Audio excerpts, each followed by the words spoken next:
আমি স্ত্রী থাকা সত্ত্বেও সে এই মিথিলার সাথে তার সম্পর্ক।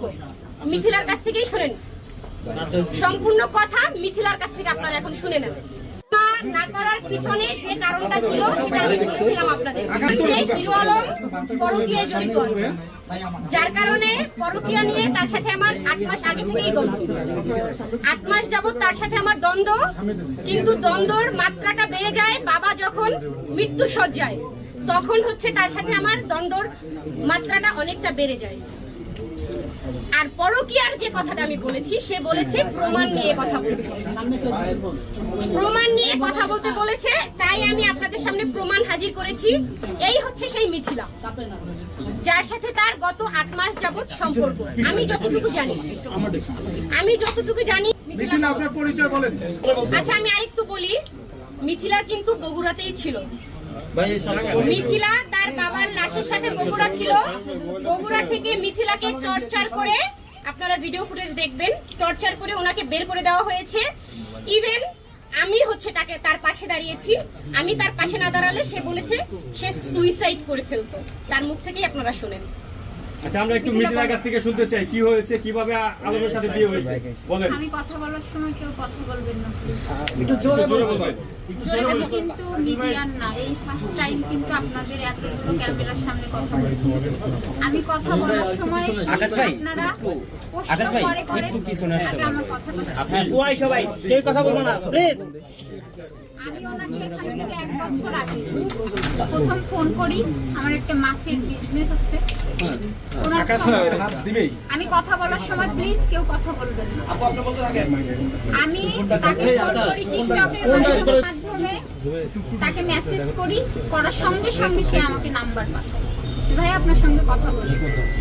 তখন আমি আমার মাছের বিজনেসের লাইভের কথা বলি যে আপনি কি আমাকে লাইভ করে দিবেন। আপনার নিলয় আলমগীর ওয়াইফ উনি পরে ওনার, আমি চিন্তা করলাম উনিও তো ভাইরাল পারসন, তাহলে ওনাকে বলি, তো উনি রাজি হয়ে বললো কি যে তাহলে তুমি আমার অফিসে আসো।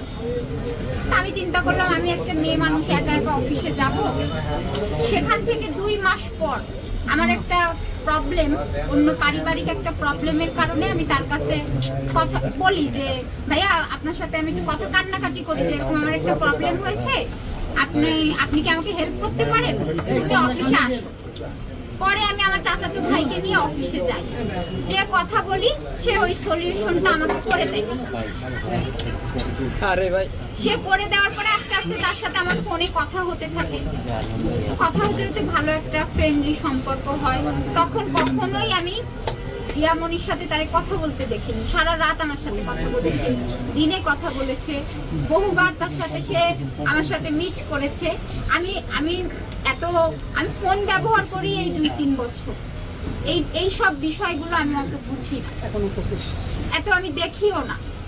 তখন আমি একদিন ওনারে জিজ্ঞেস করি যে রিয়ামনির সাথে আপনার কি বিয়ে হয়েছে। অনেকে বলে না যে, আপনারা সবাই কিন্তু এটা জানেন যে রিয়ামনির সাথে আদৌ কি বিয়ে হয়েছে। তা উনি আমাকে বলেন না, ও শুধু আমার নায়িকা, এগুলো তো বলে, এরকম অনেকেই আছে। আস্তে আস্তে ওনার সাথে আমার একটা সম্পর্ক হয়। তখন ওনার মেয়ের সাথে, ওনাকে যখন বগুড়ায় মারধর করে, ওনার মেয়ের সাথে আমার একটা ফ্রেন্ডলি সম্পর্ক হয়ে যায়। মেয়েকে আমি এতটাই, বিয়ের প্রস্তাব উনিও আগেই দিছে যে আমরা বাইরে সেটেল হয়ে যাব। তখন আমি বিয়ে করতে, সত্যি আপনি মসজিদে দাঁড়ায় বলবেন আমি বিয়ে করতে কখনো রাজি হই। একটা কথা বলতে বলতে ভালো, কারণ ওনার সাথে আমার কোনোভাবেই এখন আমি অসুস্থ দেখছি। পরে এক পর্যায়ে ফ্যামিলি সম্পর্ক, মানে ফ্যামিলি কথায় ওনার মা, তারপরে মেয়ে সবাই বলার পরে উনি ওনার অফিসে কাজী ডেকে বিয়ে করেন।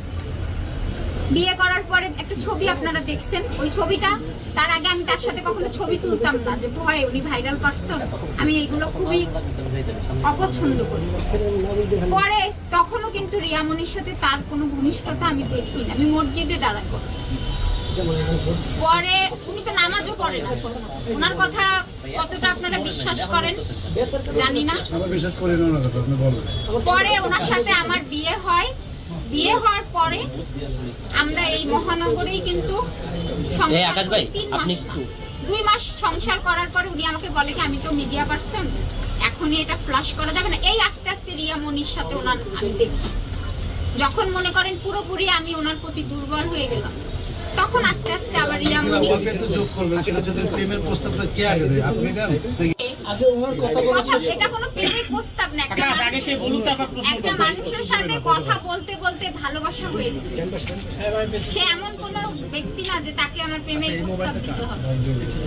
পরে আমাদের বিয়ে হয়, এটা গোপন থাকবে। উনি ওনার বাড়ি পাঠায়, আমার সমস্ত ফার্নিচার নিয়ে পাঠায়, বলছে সবাইকে যে সবাই জানবে আমি তো মিডিয়ার, এখন যদি এটা ফ্লাশ হয় তাহলে আমার ক্যারিয়ার প্রবলেম হবে। তুমি তো আমাকে অনেক ভালোবাসো, এটা পারবা না? কেন পারবো না? তুমি যদি ধৈর্য ধরো সব ঠিক হয়ে যাবে। আর এই কথাটা উনি বারবার বলতো যে রিয়া হচ্ছে আমার মিডিয়া, তুমি হচ্ছে আমার ঘরে। তার বাড়ি আমার নিয়ে রাখবে, বাড়ি রাখার পরে এক পর্যায়ে রিয়া একদিন আমি তাকে একটা, তার মেয়ে কান্নাকাটি করছিল, দাদির সাথে ঝগড়া হয়েছে, আমি বলছি কি এরকম মেয়ে কান্নাকাটি করলে আমি কিন্তু এখানে থাকতে পারবো না। তখন এই মেসেজটা রিয়া পেয়ে যায়, ও কোরআন শরীফ ছুঁয়ে বলুক, এই মেসেজটা পাওয়ার পরে ফোনে ওর সাথে আমার বোঝে নিত, সেও আমাকে অ্যাটাক করে, আমিও করি, দুইজন কথা কাটাকাটি আমাদের হয়। পরবর্তীতে ও জানার পরেও কিন্তু বগুড়ায় যায়, যে আমাকে দেখে। তারপরে আলমের সাথে ওই ওর আমার রূপটা আস্তে আস্তে, আমার কিছু কিছু কথায় আমার খারাপ লাগে যে আমি একটা কথা ওরে বলতাম, আমি কিন্তু ঘাড়ে উঠে যাওয়া মেয়ে না, আমি লক্ষ টাকা খরচ করে আমার ঘরের, আপনি মহানগরে যে বাসায় ছিলাম শুনবেন, বলতো কি এত ফার্নিচার একটা ঘরে থাকে, ওর পুরো ডুপ্লেক্স বাড়ি ভরে গেছিল। মহানগরে বাসা ভাড়া নিয়েছিল, আমি বলেছিলাম আপনারা হ্যাঁ, বিশ্বাস শোনেন পরে কি হয়েছে, আমার কথাটা আগে শেষ করব। পরবর্তীতে ওখানে আমি মানে মেন্টালি ভাবে আমি মেনে নিতে পারিনি খারাপ ব্যবহার, যখন ওর সাথে মিডিয়ায় কাজ করা লাগে, ওর সামনে আমাকে গালি দেয়, পেছনে আমাকে সোনা পাখি ময়না পাখি বলে শান্তি, এটা না আমি মানে টর্চারিংটা আমি নিতে না পেরে আমি ঢাকা ব্যাক করলাম। ব্যাক করার পর তার সাথে টোটালি আমি যোগাযোগ বন্ধ করে দিলাম। তার মেয়ে ফোন দিচ্ছে, দেখেন আপনারা ভুল বুঝাবুঝি করেন, আপনি আবার হয়ে যান, তার বড় মেয়ে। এই আস্তে আস্তে আবার কথা হয়, কথা হতে হতে আমি আবার আমার বিজনেসটা, আমি একটা বিউটিশিয়ান, আমি টাকা পয়সা অ্যারেঞ্জ করে আমি সুন্দরভাবে আমি আবার বিজনেসটা দাঁড় করাই। এর ভেতরই তার বাবা অসুস্থ খবর শুনি। প্রথমেই যখন ওনার বাবা অসুস্থ হয়, তখন পুরো হসপিটালে যাওয়া আসা ও মাঝে মধ্যে আসছে, সবকিছু দায়িত্বই আমার কাছে। ভালো কথা, এই যে 32টা দিনও আমি ছিলাম, নিউরোসায়েন্স হসপিটালে যাবেন, সে সবাইকে বলছে ওখানে যে ম্যাডাম আপনাদের হোটেলে যে বলেন, সর্বতালা বলেন, তারপরে হচ্ছে আপনার তার মেয়ে, বড় মেয়ে বলছে আমার আম্মু, সবাই আমার বলছে কে কিভাবে হয়, তার বড় মেয়ের বয়স হচ্ছে 18 বছর, 17-18 বছর, আর সেখানে আমি আর সে তো খুব কাছাকাছি বয়স। তা আমি বলতাম ওনার প্রথম ওয়াইফের, কিন্তু আমাকে মায়ের মতো ভালোবাসে, আমি ওকে, ওর আর আমার বন্ডিংটা যে কতটা ভালো সেটা আপনারা নিউরোসায়েন্স হসপিটালে 6 তলায় যে আয়া থেকে বুয়া থেকে সবার কাছে জিজ্ঞেস করবেন। সে যে আমাকে এখনো পর্যন্ত, কালকে রাত পর্যন্ত বলতেছে যে জান তুমি একটু চুপ হয়ে থাকো, আমি সব ঠিক করে নেব। আমি কি বলবো, রিয়া ছেড়ে দেবো, তারপরে বলবো এই মেয়ে নিয়ে এই হইছে, এখন আমার বিয়ে করতে হবে।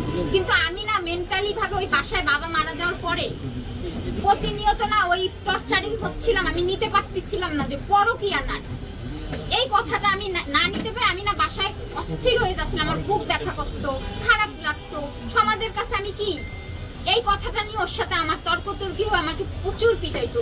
রিয়ার সাথে রিয়া আমার ফোন দেয়, প্রথম ফোন কিন্তু রেকর্ডিং হয়নি, রিয়া তুমি যে ফোন দিছিলা, পরে কিন্তু আমি তোমার যে রিয়ার সাথে আমি কথা বলছি, ও আমারে কি বুঝাইছে, আমি তো এত কিছু বুঝি না।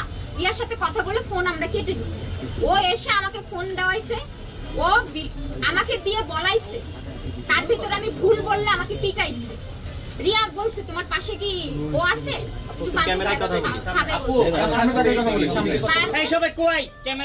বাজে ভাবে বলছে যে তোমার পাশে কি ও আছে, রিয়া বলছে। পরে ও আমার সাথেই করে, ওর সাথে আছে আলামিন আর হচ্ছে সেলিম, সারা রাত জেগে এডিটিং করে কেটে কেটে, এদের অভ্যাস কি, আমি যে গালি দিচ্ছি আমি তো একটা গালি শুনছি তারপরে দিচ্ছি, রাইট? ওরা কি করে কেটে কেটে এরা মিডিয়ায় প্রচার করে। ভাই আমি মিডিয়ার মেয়ে না, আজকে এখানে আসতেও চাইনি। এখন সে আমার একটাই কথা, সে যদি অস্বীকার করে যে আমি তার বউ না, তাহলে সে ধর্ষক। আপনাদেরকে আমি দেখাই, এই দেখেন। তারপর আরো হসপিটালের ঘটনা বলছি। এখন ধামা চাপা দেওয়ার জন্য আপনাদের মিডিয়ার ভয়ে আমার কাছে সে না স্বীকার করে না, কিন্তু সে বলছে এখন আমি স্বীকার করতে পারবো না সমাজের কাছে। অসুস্থ হয়ে পড়লাম। ও আমারে কি বললো, কি কথা শোনেন আগে আমার।